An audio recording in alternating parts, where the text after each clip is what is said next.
Hello everyone, আসসালামু আলাইকুম। This is me Tanima. Welcome back to my new blog. আশা করি সবাই খুব ভালো আছেন। আমিও আলহামদুলিল্লাহ খুব ভালো আছি। আজকের ব্লগে আমি আপনাদের সঙ্গে শেয়ার করব যে আমি কক্সবাজারের সেকেন্ড ডেতে কী কী করলাম, কোথায় কোথায় গিয়েছি এবং কী কী মজার মজার খাবার খেলাম সেটাই। তো অবশ্যই আপনারা ফুল ভিডিওটা দেখবেন এবং আমার চ্যানেলটিতে প্লিজ সাবস্ক্রাইব করে ফেলবেন। আর ভিডিওটা ভালো লাগলে কিন্তু লাইক কমেন্ট শেয়ার করে ফেলবেন। তো চলুন ব্লগটা স্টার্ট করা যায়। সকালবেলা ঘুম থেকে উঠেই আমরা চলে যাই হোটেলে বুফে ব্রেকফাস্ট করতে। আর এখানে অনেক ধরনের আইটেমই ছিল, সঙ্গে চিকেন বিরিয়ানিও ছিল। তো আমি চিকেন বিরিয়ানিটাই ফার্স্টে নেই, আর হচ্ছে এগ নেই, সঙ্গে একটা ফ্রুটস নেই। তো চিকেন বিরিয়ানিটা আমার কাছে খুবই মজা লেগেছিল আর একটু অন্যরকম লাগলো টেস্টটা।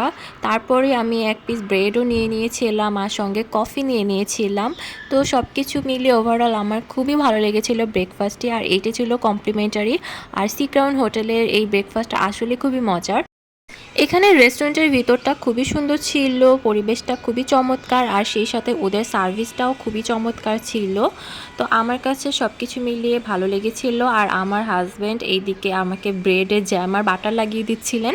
দেন কফি খেলাম। এরপর আমরা রুমে গিয়ে রেডি হয়ে বেরিয়ে গেলাম, কারণ আজকে বেশ কয়েকটি জায়গা ভিজিট করব। এই জন্য একটা অটোরিকশা আমরা ঠিক করি। অটোরিকশা ফার্স্টে আমরা রেডিয়েন্ট ফিশ ওয়ার্ল্ডে যাই, মানে কলাতলি থেকে। তো আমাদের কাছে সে ভাড়া চাচ্ছিল 100 টাকা।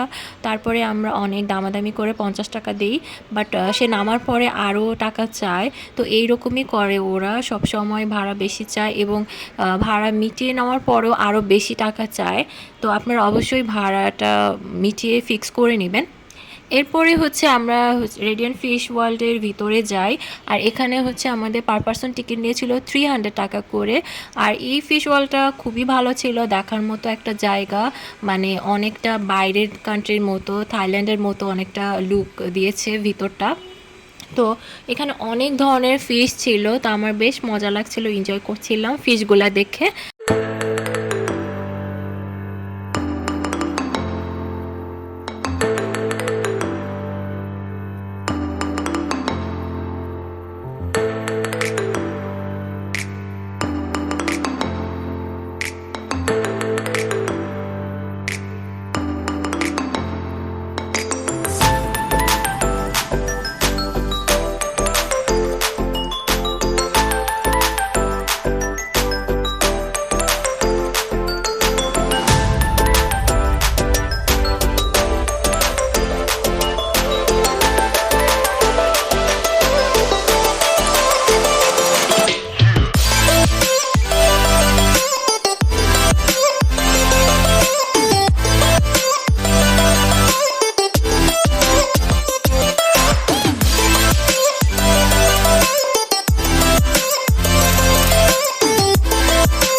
এই জায়গাটা এসে আমার খুবই ভালো লেগেছিল, অনেক সুন্দর লাগছিল, ছবি তোলার মতো একটা জায়গা। আর পুরোটাই ফিশ দিয়ে ভর্তি, আর বিশাল বড় বড় মাছ ছিল যেগুলো দেখে একটু একটু ভয়ও লাগছিল।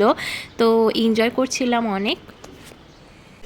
এরপর এখানে একটা জায়গা দেখলাম যেখানে ফিশ স্পা নেওয়া যায়, মানে ডক্টর ফিশ থাকে, তারাই স্পা করে দেয়। তো আমার কাছে বিষয়টা মজা লেগেছিল, তো আমিও চলে গেলাম ফিশ স্পা নিতে। আর এখানে 100 টাকা করে নিয়েছিল 10 মিনিটের জন্য। বাট এই জিনিসটা কি বলবো, মাই গড, এইটা করতে গিয়ে আমার অবস্থা খুবই খারাপ হয়েছিল, মানে এত সুরসুরি লাগছিল কি বলবো। মাছগুলো এসে একদম পায়ের উপরে পড়ছিল আর কামড় দিচ্ছিল আস্তে করে করে। এরপর আমরা থার্ড ফ্লোরে চলে যাই। থার্ড ফ্লোরে আসলে দেখার মতো তেমন কিছু ছিল না, শুধু বাচ্চাদের খেলার জায়গা ছিল আর একটা ফাস্টফুডের দোকান ছিল। তো এর সাথে একটা গেম খেলার জোন ছিল। তো এইগুলোই আর কি। তারপর আমরা এখান থেকে বের হয়ে যাই, আর অনেকক্ষণ হাঁটাহাঁটি করার কারণে গলা শুকিয়ে যায়। তো আমরা হচ্ছে আখের শরবত নিয়ে নিই আর ওটাই খাই। এরপরে ঘুরতে ঘুরতে আমরা আবার বার্মিজ মার্কেটে চলে যাই। আর এখানে তো অনেকগুলা বার্মিজ মার্কেট আপনারা দেখতে পাবেন, রাস্তার এপাশ ওপাশ সব জায়গায়, মানে যেইটাই মার্কেট সেইটাই বার্মিজ মার্কেট। তো আমরা বার্মিজ মার্কেটে ঢুকে হচ্ছে কিছু জিনিস কিনে ফেলি। আর এইখানে পার্লের সেটগুলো আমার খুবই ভালো লাগছিল, পার্ল আর স্টোন দেওয়া। আর এখানে চাইলে আপনারা কাস্টমাইজ করে হচ্ছে নিজেদের পছন্দ মতো বানিয়ে নিতে পারবেন গলার নেকলেসগুলো। এছাড়াও আংটির কালেকশনও আমার খুবই ভালো লেগেছে, আর বাকি সব কিছুই কমন লেগেছিল। তো আপনারা এসে পার্লের জিনিস কিনতে পারবেন এখান থেকে রিজনেবল প্রাইসে, কিন্তু অবশ্যই বার্গেনিং কিন্তু করতে হবে। তো এরপরে আমরা চলে যাই একটা বৌদ্ধ মন্দিরে। তো আমরা ফার্স্টে ঠিক করেছিলাম রামুর বৌদ্ধ মন্দিরে যাব, কিন্তু ওখানে যেতে গেলে অনেক টাইম লাগবে, এই জন্য আমরা আর যাইনি। পরে কাছে যেই বৌদ্ধ মন্দিরটা ছিল সেখানেই যাই। তো এরপর আমরা লাঞ্চ করতে চলে যাই আলগনি রেস্টুরেন্টে। এটা খুবই পুরাতন একটা রেস্টুরেন্ট, আর খাবারগুলো খুবই মজার ছিল, আর প্রাইসটা হচ্ছে খুব বেশি ছিল না, রিজনেবলের মধ্যেই ছিল। বলবো অনেক রাশ ছিল রেস্টুরেন্টে।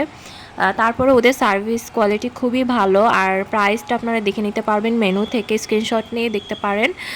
আপনারা যদি কক্সবাজারের রিজনেবল প্রাইসে ভালো খাবার খেতে চান তাহলে কিন্তু অবশ্যই কলাতলির আশেপাশেই থাকবেন, কারণ কলাতলির আশেপাশে অনেক ভালো রেস্টুরেন্ট আছে যেখানে রিজনেবল প্রাইসে মজার খাবার খেতে পারবেন।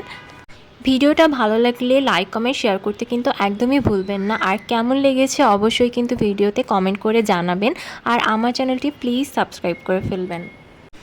আমরা অর্ডার করেছিলাম ডাল, গরুর মাংসের মেজবানি, তারপর লইটা ফ্রাই, দেন কয়েক রকমের ভর্তা প্যাকেজ ছিল সেটা, সাদা ভাত, আর সালাডটা ওদের কমপ্লিমেন্টারি ছিল। তো সব কিছু আমার মজা লেগেছিলো, আর এখানে এই মোচার ভর্তাটা আমার বেশ মজা লেগেছিলো, আর গরুর মেজবানিটাও খুবই টেস্টি ছিল, আর লইটা ফ্রাইটা কী বলবো ওইটাও অস্থির ছিল।